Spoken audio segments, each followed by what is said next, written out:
Good morning. I'm going to call the regular board meeting of HART to order. Would you please rise for the Pledge of Allegiance? Pledge allegiance to the flag of the United States of America and to the republic for which it stands, one nation, under God, indivisible, with liberty and justice for all.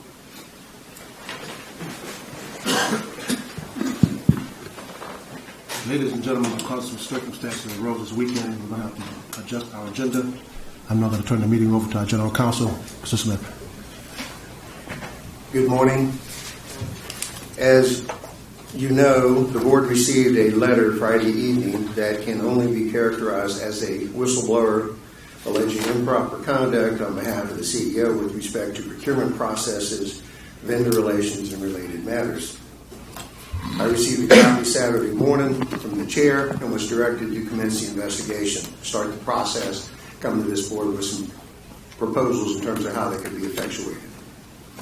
One thing I want to start with is confidentiality is the essence of this process.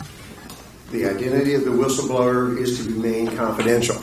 It may not be disclosed. We may not do anything or say anything that would indicate the nature or the identity of that whistleblower. It is imperative that the board members who receive the letter be careful with whom they share that information. The statute limits that to people who are absolutely essential to the process. So I'd advise you to be careful in that regard. Make sure you do not disseminate the information any more broadly than is absolutely necessary for the investigation. The whistleblower is entitled to confidentiality and is entitled to a narrow scope of people who are reviewing that information. Also, it's important to remember at this point, these are only allegations. There has been no investigation. There have been no findings corroborating or establishing any wrongdoing on behalf or on the part of anyone. So we need to make sure we retain that attitude as well. So a couple of things I want to do is walk you through the process. The first thing I would like you to do is confirm the chair's decision to move forward with an investigation, meaning I'd like this board to ratify the opening or the continuing and completion of an investigation of these allegations by motion and discussion and approval if possible. Motion to approve. Second. Motion by Mr. Harden, second by Councilman Sisler, to approve the motion of carrying forth the investigation and the discussion. Seeing none, all those in favor, let it be known by saying aye. Aye. Opposed, likewise. Motion is adopted. Okay, thank you very much. As several of you know, I've had many conversations over the weekend with several of you. One of the things that was mentioned is the possibility, given the gravity of the allegations, again, unproven at this point, but nonetheless the gravity of the allegations, there was some discussion about the possible prudence of suspending the object of those allegations with pay pending the outcome of that investigation. That is a policy decision for this board to make, and that is something I would hope you would file a motion in one way or another to move forward with. There's a motion by Commissioner Second. Kemp, second by Commissioner Overman, to suspend the CEO with pay until the investigation is concluded. Am I correct? Correct. Okay. Seeing no further discussion, all those in favor, let me know by saying aye. Aye. Opposed, likewise. Motion is adopted. Okay, the third item of business is obviously Mr. Limmer? Yes. You probably need to leave now. Yep. Again, as Mr. Limmer departs, I reiterate, nothing has been proven. These are merely allegations at this juncture. We would not want to injure anyone's reputation, and nor will we do so. Obviously, the organization needs to have some direction in moving forward. I think it is imperative. Again, it's a policy decision for this board to make, not the lawyer, but I believe you need to provide someone to act in the capacity of the CEO in an interim capacity. I have reviewed the candidates that I am certainly aware of by virtue of working with the staff and everyone here for a significant period of time. And one of the candidates I'd recommend for your consideration is Carolyn House Stewart. I recommend her for a couple of reasons. Number one, she's an attorney. Number two, this is a process that's fraught with legal risk. Number three, her integrity is well known. And number four, her regard in the organization is strong. For those reasons, I'd recommend you favorably consider her, but it's your call, not mine. There's a motion by Commissioner Shessler, Councilman Shessler, second by Mr. Mechanic, that we appoint Ms. Carol House Stewart as interim CEO until the conclusion of the investigation and further discussion. Seeing none, all those in favor, let it be known by saying aye. Aye. Opposed likewise. Ms. Stewart, want to come take your seat?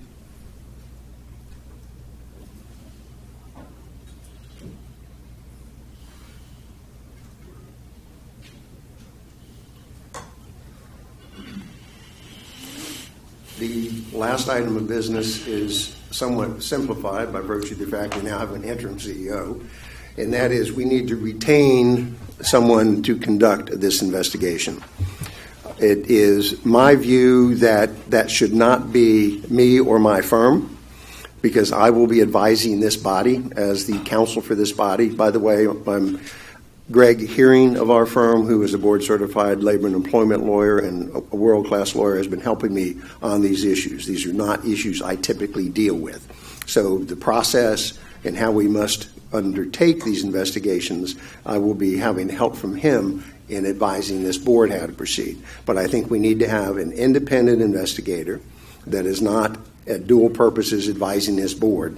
And you have at least two different labor and employment law firms with which you have a contract, which you could therefore do what is typically a brief amendment, a purchase order, adding an additional service component to that agreement. That can be handled through your CEO with approval of the chair. I think the dollar amount is up to $100,000. I'm not suggesting that's the amount that's needed here, but at least the procurement process would allow that to proceed. And I think that's advisable because it is important that we move expeditiously, both in terms of whether we clear the individual accused or we find out what the problems are and start solving those. So you've got two different labor and employment law firms. I believe the interim CEO has literally worked with one of them before. You got Bell and Roper out of Orlando that does a lot of your labor and employment work with staff members, et cetera. And you have a firm here in Ybor City. I think it's Bennett something at Adams. I think David Adams has been an attorney you've worked with before. I believe your interim CEO has worked with David Adams before. The point is, I would think it's imperative to authorize the interim CEO to enter into a modified agreement with one of those two firms unless this board wishes to go elsewhere in order for them to advise the CEO and the interim CEO and this panel as to the nature and the outcome of the investigation. Included in that, I believe, would be an effort to have your auditor participate. Your auditor has all the information with regard to any of the financial issues. It would be an efficient way to proceed to have someone who is aware of your policies and aware of your budget. And hopefully we will have some availability. We don't know what their time availability is. Remember, I was the prize of this issue Saturday, so we're still in the process of contacting people. But I think we have a process that would work. Yes, sir. I was just going to ask Ms. House who she would recommend of the two law firms. Because I'm surprised by this too. Because Bennett, Jacobs, and Adams have done some internal work for us, Bell and Roper also. So both of the firms are equally qualified. I think because Bell and Roper is out of Orlando, but they do have an office here in Tampa. And so, and I've worked with, as I said, Bennett, Jacobs, and Adams. I was one of the twins there. I was in my former law firm. Does the board have a preference? Mr. McKenna, do you have a preference? No, ma'am. I'm really looking for whatever input you could provide. Well, I would suggest we go with the Bennett, Jacobs, and Adams. Is there a motion to solicit the quote from Bennett Jacobs? Both are already on contract to provide labor and employment authorize services. The chairman of the interim CEO to enter into an agreement to fulfill the investigation. Was Bennett, Jacobs, and Adams, that's the name of the firm? Absolutely. Bennett, Jacobs, and Adams? Yes. That's right. Okay. Is there a second? There's a motion by Councilman Shessler, second by Mr. Mechanic, that the interim CEO enter into a negotiation with Bennett, Jacobs, and Adams for investigation. Commissioner Oberman, be very careful. Yes, I think that one of the things I think that's critically important is to make sure that we do this in a very timely manner. So, subject to their immediately being available, I would follow through with this. And in the event that they're not, then I ask the latitude to go to the building broker to see if they can immediately do this, because both are involved in litigation and arbitrations with HART right now. Yes. Mr. Harden, you recognize? Yes, so agree that was going to be my comment, that, the interim CEO being empowered to enter into an agreement with either of the parties based on her judgment, not only obviously taking costs into account and that they could complete the task expeditiously. So, Commissioner Kip, you recognize? Thank you. I think this is very good. I'm just wondering also, as a backup, I know both of these are on our procurement. We already have contracts with them, but I understand too that just in case, I don't know about the particulars of the two firms in terms of doing something like this. If we could also approve with Ms. Howell's doing or research the ability to move to a third firm, which in case this can't be done expeditiously or resource-wise, I don't know, that isn't one of our approved firms, but allow for that flexibility without another meeting. Pardon? What was the last statement you made? Without another meeting, because otherwise, if anything happened in between, it would require. So you want to hold up, folks? We're making this muddy, and it don't need to be muddy. We can't make it muddy. The motion is to have the interim CEO negotiate with the first firm, and then I think there was a motion to add the second firm if they weren't available. Now you want to have a third firm added? I'm just saying as a backup, if needed, right, to be able to have that flexibility without another meeting. Are you gonna?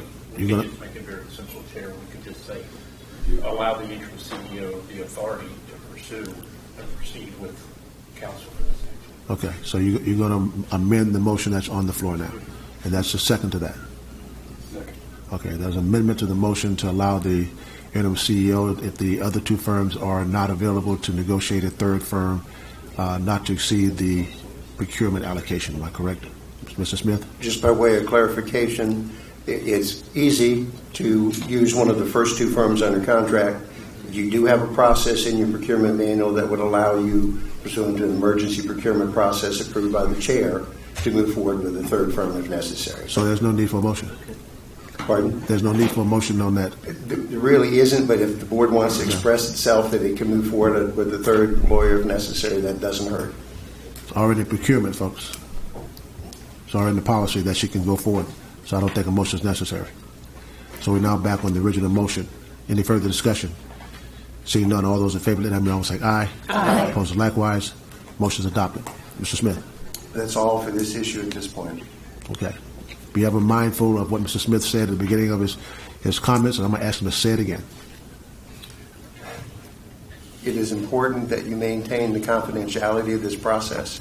It is important that you not share this information with anyone that's not absolutely essential to that process. And it's important that you keep in mind these are allegations at this point unproven. And it's important that the public realizes that and the press as well. Thank you. Thank you, Mr. Smith. We now move to the approval of the minutes for the second and final budget hearing for fiscal year 2020 budget and regular meeting of the Board of Directors of September 23rd, 2019.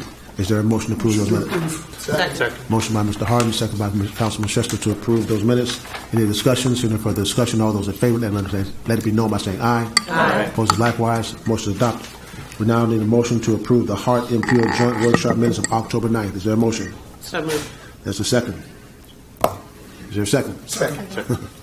Motion by Commissioner Overman, second by Councilman Chester to approve the MPO HART Board Joint Meeting of October 9th. Seeing no further discussion, all those in favor, let it be known by saying aye. Aye. Opposed, likewise. Motion is adopted. Public input on agenda items? None? Okay.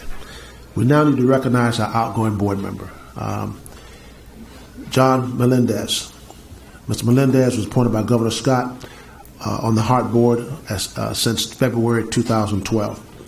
Mr. Melendez's experience in transportation consulting and public involvement was invaluable for the board as well as staff as he contributed to discussions and decision-making on the major HART projects and initiatives throughout his 7 years of service on the HART board. During his tenure on the board, Mr. Melendez held various positions on many HART board committees and other boards. He served on the audit committee, later constructed as the finance and audit committee. He chaired it from 2012 to 2018 and was a member in 2019. He was on the HART Governance Administration Operations Committee, chaired it in 2016, and a member in 2017. The Legislative and Strategic Planning Committee, member since 2018 and vice chair in 2019. The ADA Task Force from 2016 to 2019, and the Transportation Disadvantaged Coordinating Board from 2018 to 2019. On behalf of the HART Board of Directors and the entire team, I'd like to thank Mr. Melendez for his service and wish him the best in his future endeavors. Mr. Melendez, we have a bus for you here. Ladies and gentlemen, I'm fighting vertigo, believe it or not. I really am. Probably shouldn't even be here. But I'm going to ask our interim CEO to come forth. That's the first task you have, ma'am. And presenting this to Mr. Melendez. Mr. Melendez. Thank you for your service, sir. Thank you. You missed all the fun.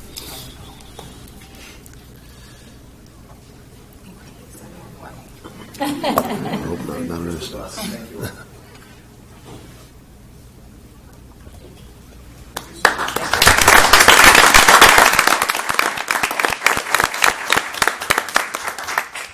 So Melendez, thank you for your service, sir. We do appreciate it. Okay. Now moving to employee recognitions. Who's handling those first?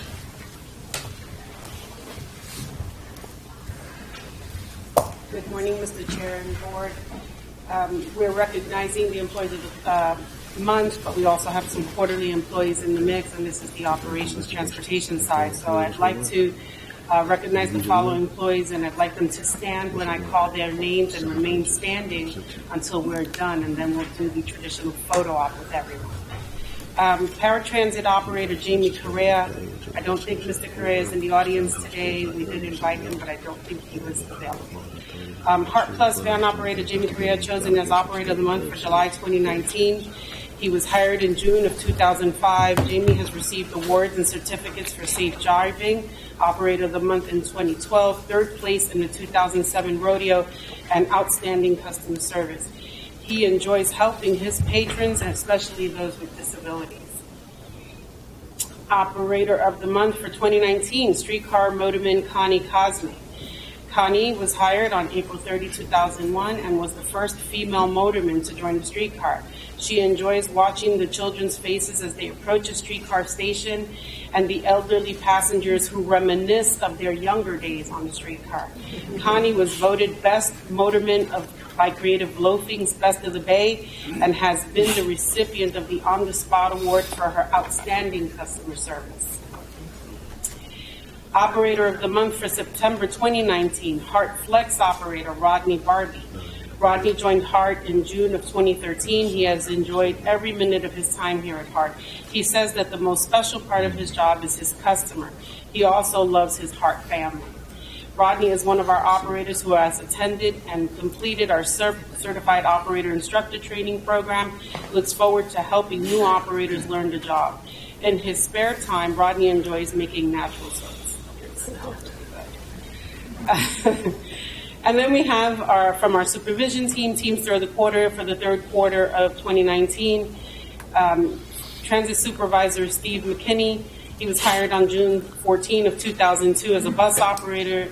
Mr. McKinney soon promoted to Transit Supervisor. He enjoys the diverse task of his job requires, and he says that he works great with people.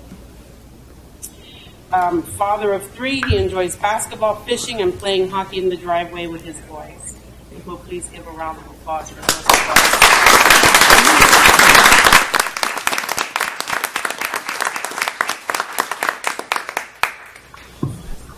Mr. Chairman, members of the board, good morning. Scott Drainville, Deputy Chief of Facilities Maintenance. I'd like to recognize the following maintenance employees. The maintenance employee of the month for July of 2019, Gary Warden. Gary is a master paint body technician and has been with HART since March of 2015. Gary has played a key role on multiple projects, including vehicle surveillance, cameras, and driver safety issues. His leadership abilities to be a liaison between all departments has been immeasurable to our organization. Thank you, Gary. For Maintenance Employee of the Month for August of 2019, Ismael Rivera. Ismael is a fleet master mechanic and has been with HART since April of 2002. Ismael routinely completes his PMI assignments accurately and on time, clearly identifying all the defects. He's a star performer in the PM shop and consistently puts service before himself to complete the task at hand. For Maintenance Employee of the Month for September 2019, Mohan Hanuman, as we know him as Rai. Mohan is a fleet master mechanic and has been with HART since October of 2007. Mohan represents HART's culture of excellence by assuring HART's vehicles are 100% reliable and the safest possible. He is proficient in diagnostic and repair of all HART vehicles and consistently demonstrates his advanced knowledge, creating a much more productive department for HART. For Storekeeper Employee of the Quarter, third quarter of 2019, David Arona. David is an inventory storekeeper and has been with HART since March of 2014. David was instrumental in the success of inventory's recent end-of-year audit. He identified parts that were obsolete and required removal from HART's current inventory. David is always willing to go the extra mile and fully understand and locate the parts the technicians are requesting. And for non-bargaining employee, third quarter 2019, Nicholas Goldburn. Nick is a maintenance technical support coordinator and has been with HART since January of 2005.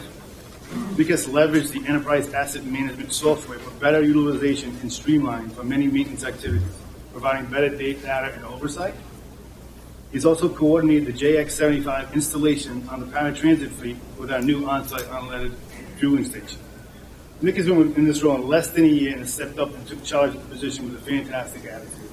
He utilizes his natural leadership abilities daily to influence others to strive for excellence, making maintenance and HART a better place.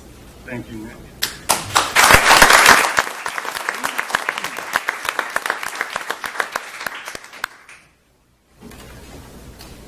Good morning, Mr. Chair, ladies and gentlemen of the board.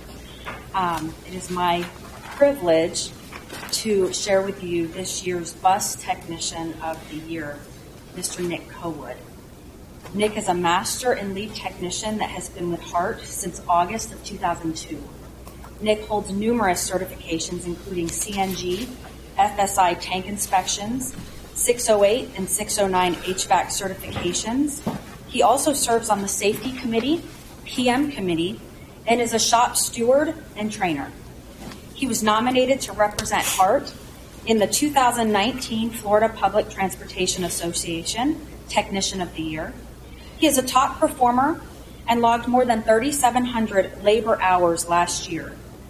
Nick has the ability to make any problem look easy while maintaining his high quality standards. Nick Cowood is a great example of HART's dedication to the culture of excellence, and it is an honor to present him with the Technician of the Year award.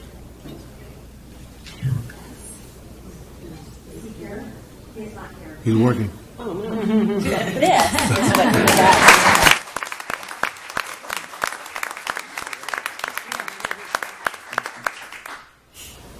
And the Operator of the Year, Rafael Camacho.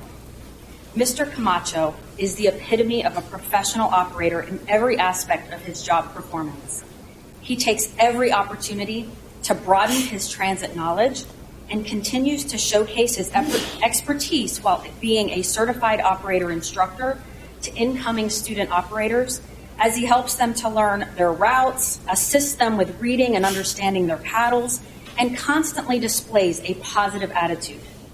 As he is unceasingly aware of the importance of his role and understands the value he adds to the quality of life for his customers, he is also a constant source of encouragement and information to long-term operators who are attending refresher training following an extended absence.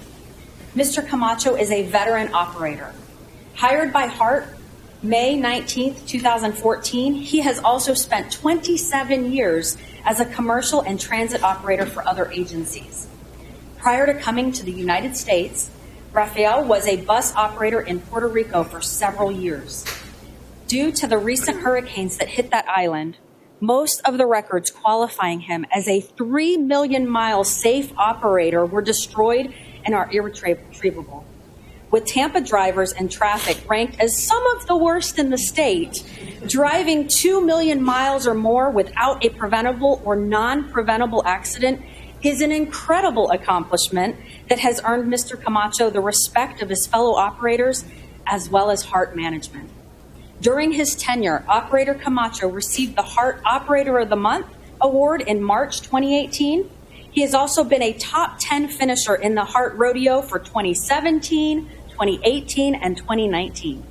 Operator Rafael Camacho deserves this exceptional recognition for continuously demonstrating his ongoing commitment to his profession, his employer, his customers, and the community of Hillsborough County, which he serves so proudly. I want to thank you all for your hard work and dedication to HART.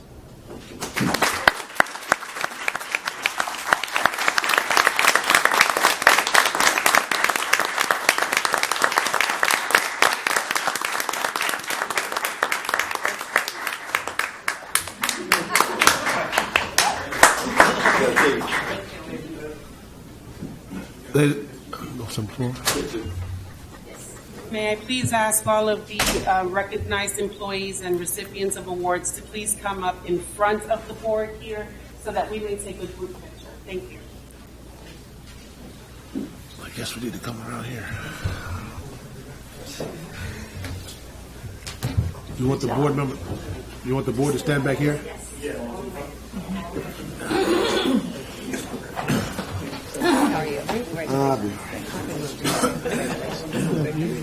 You're in here now. Congratulations. Thank you for your service.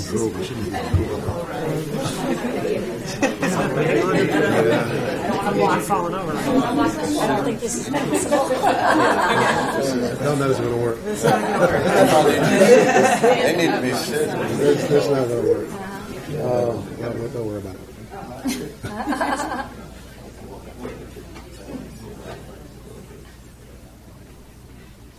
Picture takers have to be able to see them. That was a workers' comp case. Yeah, right. Let's take this one at the top and stand on the ladder. That's not a good idea.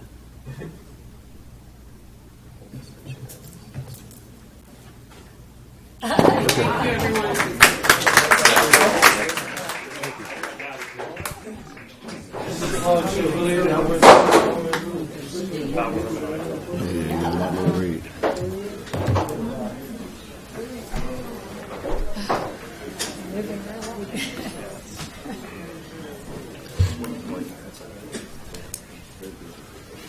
Okay, Ms. House Stewart, since you've been thrust in this position, I don't think you have an executive director's report at this particular point in time, do you? Not at this time. Okay. And I think I don't have a report either. The report I have was done by Mr. Smith. Mr. Smith. Yes, sir. One additional matter. I circulated to you, I believe I circulated to you, a memorandum regarding the additional directors that appear to be appropriate.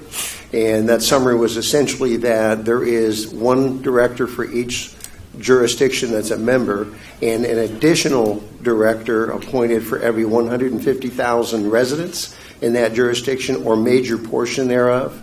And I'm interpreting major portion thereof as 50% plus one. That's a major portion. And if you look at the memorandum, essentially the city is entitled to 4 directors now, and it only has 3 that are currently on the board. So there's an additional director that would be available for the city to appoint. Also, the county is entitled to 7 directors, and it currently, I think, only has 6 on the board. So there will be an opportunity for 2 new directors to be added. It's fortuitous that it's 2 because we'll still have an odd number. We won't hopefully have even votes. But that will change your quorum. And the one issue that I mentioned in my memorandum is that this is pursuant to your charter. Your charter indicates these requirements pursuant to the population as determined as a matter of state law by the Department of Administration. Well, the Department of Administration doesn't determine population anymore. As I put it in the report, it's a legislative body. I think it's the Office of Economics and Demographic Research. They do keep population. They do keep population on an ongoing annual basis. It is an estimate. It's not a census. Well, as you know, a census is somewhat of an estimate as well.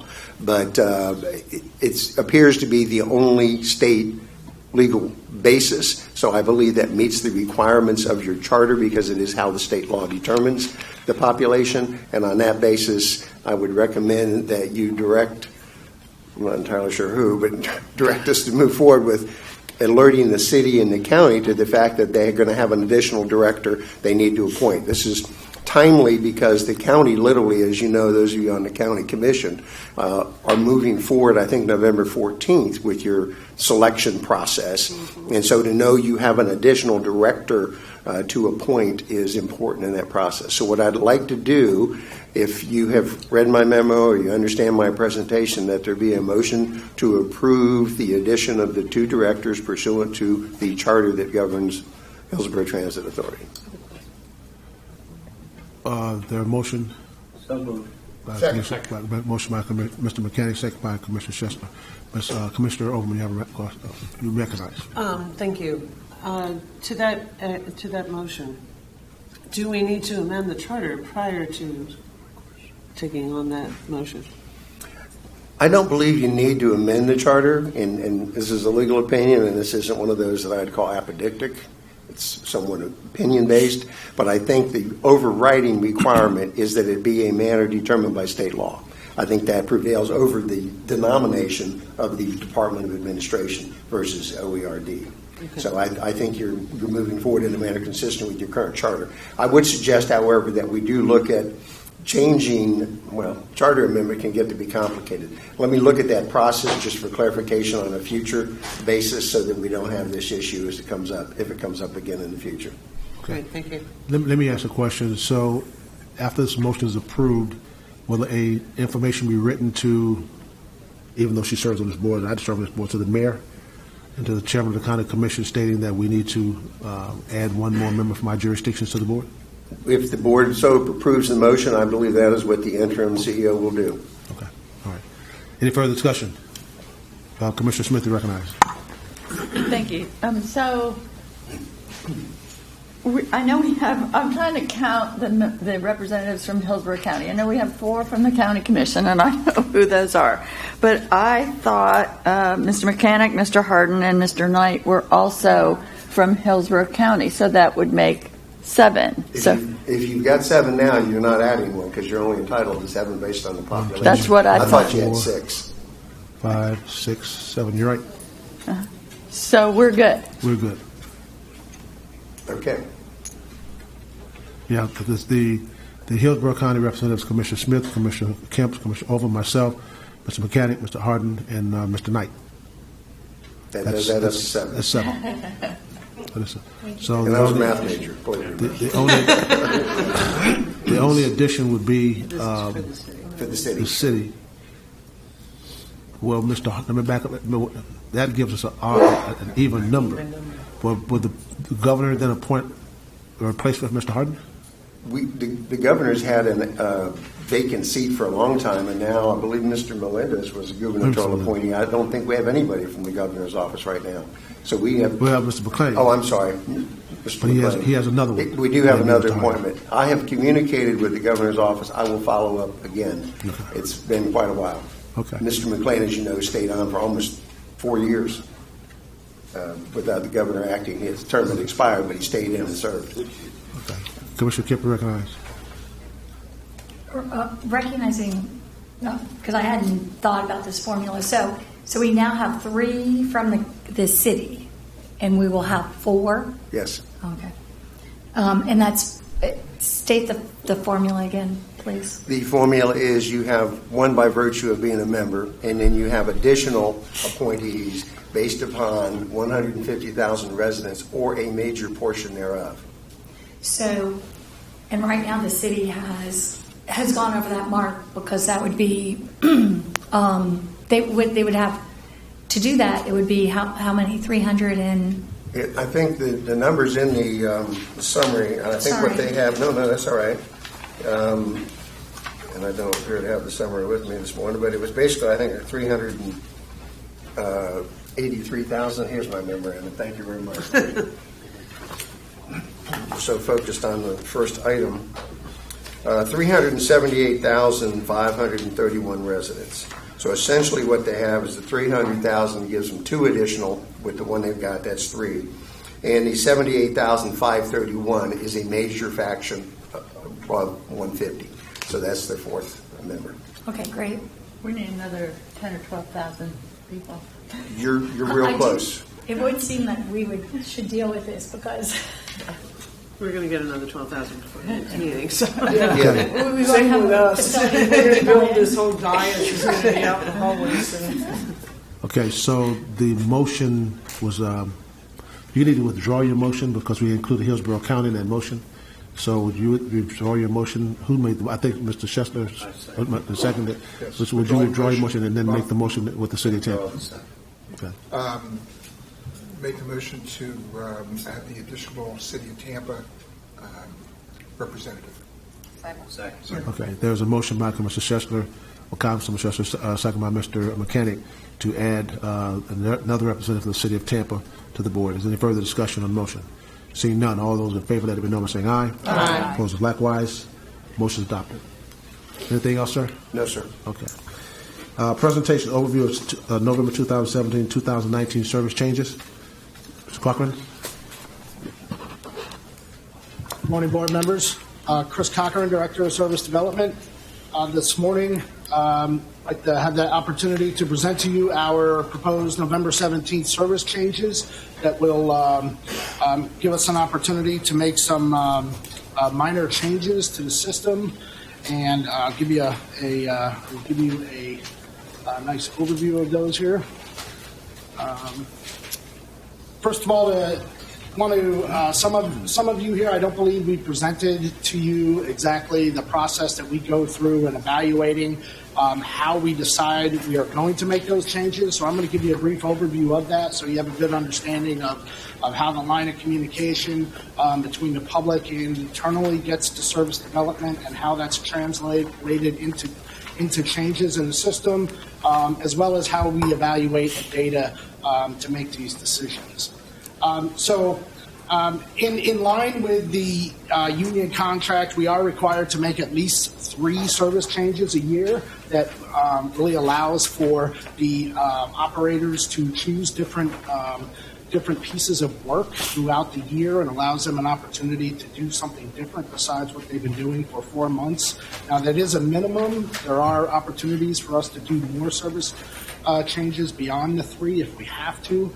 I believe in the past we've done up to 7. It's certainly not something we would like to do if we have to. That's a big burden on our public, but it is an option for us, and knowing that we have significant changes coming in the future, that's something to keep in mind. Again, we have this. We have a great line of communication between both our internal and external employees and customers to provide their experience related to on-time performance, technical issues that they may be having with our real-time app. We certainly get comments from you all, board members, that are forwarded to us. We have an application called See Click Fix that the public can directly report to us. Issues that they are having, and we log all of those, and they are forwarded on to our scheduling department. We meet on a bi-weekly basis with a large group of individuals. At this point in time, it's nearly 24 that spans all departments of the agency to discuss upcoming changes and ensuring that we are on the same page in how we are making these changes, how it's being disseminated to the public, ensuring that we have enough buses and other issues that we may run into in making these changes. Some of the other evaluations that we look at, certainly traffic congestion is a serious issue that we look at in this county, and that we have detours on a regular basis. And if we know that those detours are going to be for an extended period of time, we have an opportunity in these markup periods to be able to adjust running times to ensure that we are making proper connections and that the real-time technology that we have out there and the paper schedules that we have and the information that we're putting out on social media are giving people the correct information. And then ultimately all of this is really to improve the customer experience and allow to improve for better connectivity. One of the biggest feedback issues that we have with people is that their bus pulls up and the one they're looking for is pulling away right when they get there. So this allows us the opportunity to build in some extra running time into certain routes to ensure that there's proper connectivity at key junctions throughout the system. The second key area of focus here is really managing the financial performance, and this is where we really take a deep dive into the data that we collect throughout the 4 months of the markup period. We look at the three primary productivity measures that are really a standard in an agency, and that's the passengers per revenue hour, the passengers per revenue mile, and ultimately a cost per passenger measure. These are really allow us a way to normalize a really large data set that we collect on an ongoing basis, both from our fare boxes as well as our automatic passenger counters, as well as in conjunction with finance. In this particular service change, give some kudos to our scheduling team. This particular one, we were able to, we have a new manager, Kevin Hoyt, who came to us from a couple other local agencies, along with our scheduling team. They were able to bring down the average weekly schedule time by 9 minutes. And prior to that, the average schedule time for a weekly driver was 44 hours and 20 minutes. It's now 44 hours and 11 minutes, and while that may not seem like a whole lot of time, it has lowered our total scheduled overtime, and it equates to well over $50,000 in savings just for the next, if we continue with that through an annual basis, and we will continue to look at ways that we can schedule that to make those schedule improvements. I think what's important to that is combining that with the employee success and ensuring that we are that these changes that we are making, we did not have any impact on having to cut any drivers. We maintain the same amount of full-time employees. In fact, we are on a rigorous hiring blitz, if you will, to continue to hire more drivers. We are still in need of a couple dozen plus drivers to fulfill our needs. So with that, we are also the scheduling team. One of the complaints that drivers have is to have too many split shifts in their schedule. With those improvements, we're able to do so with only one increased split shift out of the nearly 300 total rosters that were bid on for this last bid. So that was a big success as well. And I'll show you a couple routes that we were able to make some time adjustments based on operator feedback as well. We'll start with Route 16. There are 4 routes that we are making very minor changes to this go-around.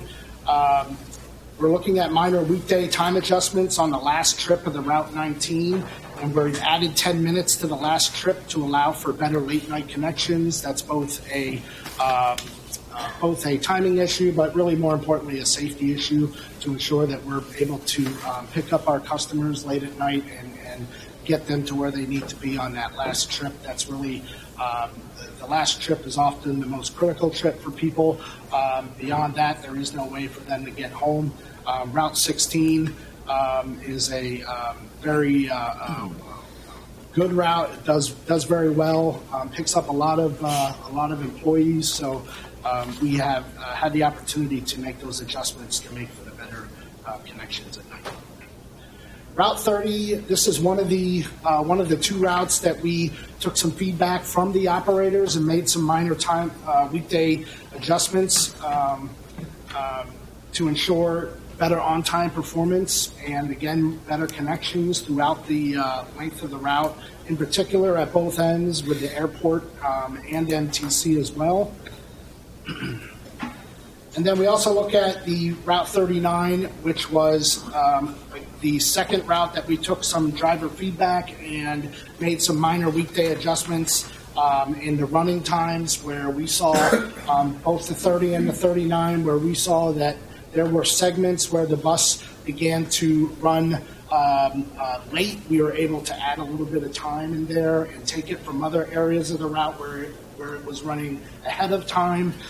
So we were able to compress and expand the route in appropriate places to ensure that it's running on time and as reflected better in our schedules and providing better on-time performance and, again, better connections at both ends.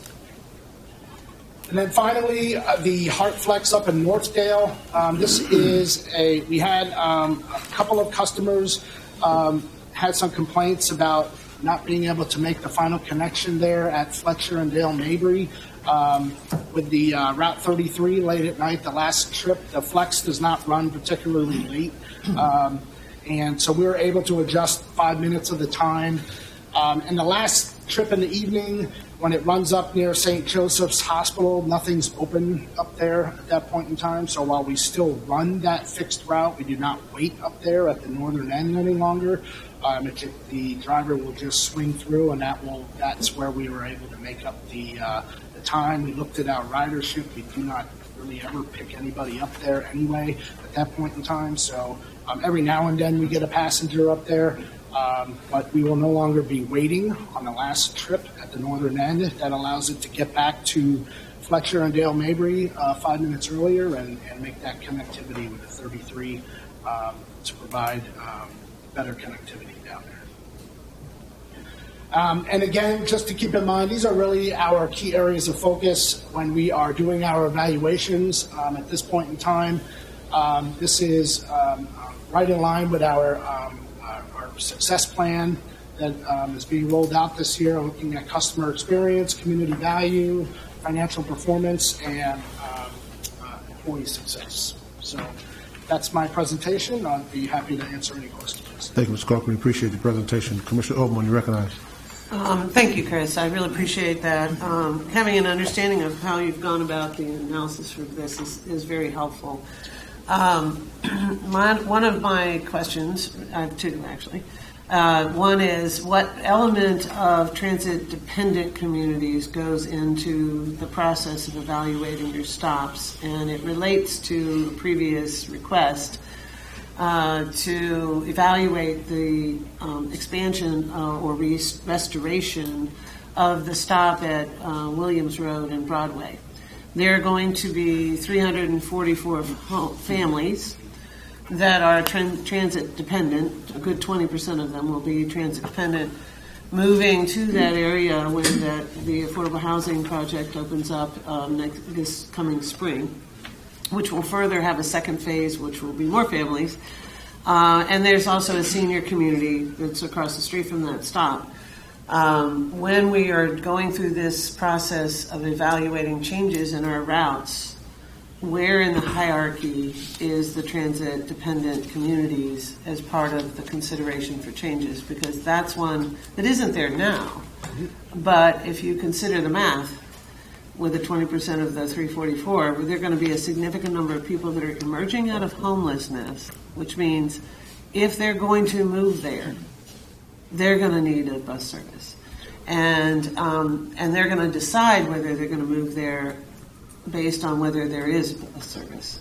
So I think it's important that we sort of figure out a way to see where we are on that schedule. Thank you for bringing that back up, and I do want to, with that, we do know that our just inherently our system carries well into the 70 percentile of our total ridership is transit dependent. So, I think you can put our routes on the map, and you know that we do a good job of serving those transit dependent communities.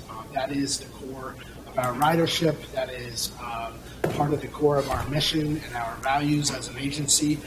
With this particular project, we have been working with Ms. Springer at the Tampa Housing Authority to ensure that we are made aware of all the new projects coming on board, so that we can ensure that we are making the changes necessary to be able to serve those communities. And we are well aware of this is a big one, and there are a number of significant sized ones that with your help and others on the board are coming online here in the next couple of years. So Great. it showed me that Thank you very much. I appreciate the attention. Okay, thank you very much, sir. All right. Appreciate it. Thank you all. You have status reports in your packet, the ridership and productivity in the HART 2019 success plan. Move now into public comment for anyone wanting to speak on any general topics. None? Okay.